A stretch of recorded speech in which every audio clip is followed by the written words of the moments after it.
सक्यो अरे अहिले बुहारीकोबाट। ए यो सुमनकै बुढी होइन? हो यो सुमनकै बुढी हो।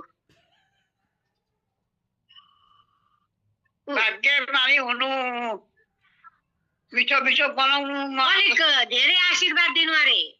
आउँदाखेरि मिठो मिठो बनाउनु, राम्रो गर्नु, सुग्घर सफाइ गर्नु। तपाईँ जाने काठमाडौँ?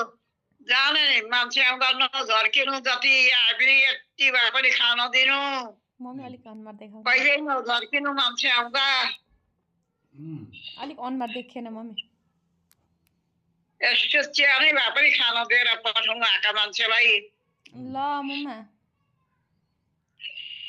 के भन्छ? अब अझै धेरै आशीर्वाद दिनु लागोस् हामीलाई। लाग्छ नि, किन लाग्दैन त्यो? दुःख कहिल्यै नहोस्, सुखै सुखले जिन्दगी बितोस्,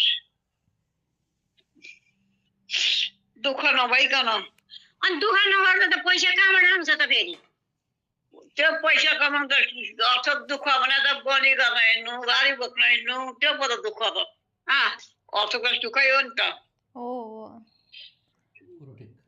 कुरो ठीक है, कुरो ठीक। के भन्छ? कुरो ठीक अरे, कुरो ठीक अरे।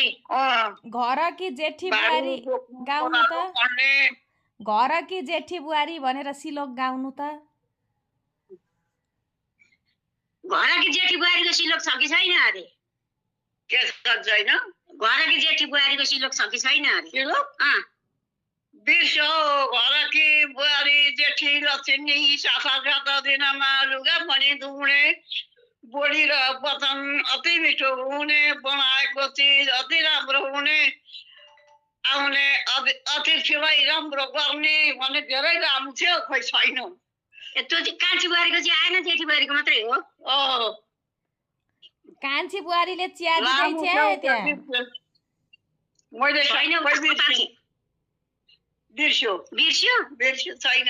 त्यो धुले अचार नि मुमा, धुले अचार। धुले अचार अरे, धुले अचार। कसलाई? उहिले तपाईँले बनाएको धुले अचार उसलाई मिठो लागेको छ अरे।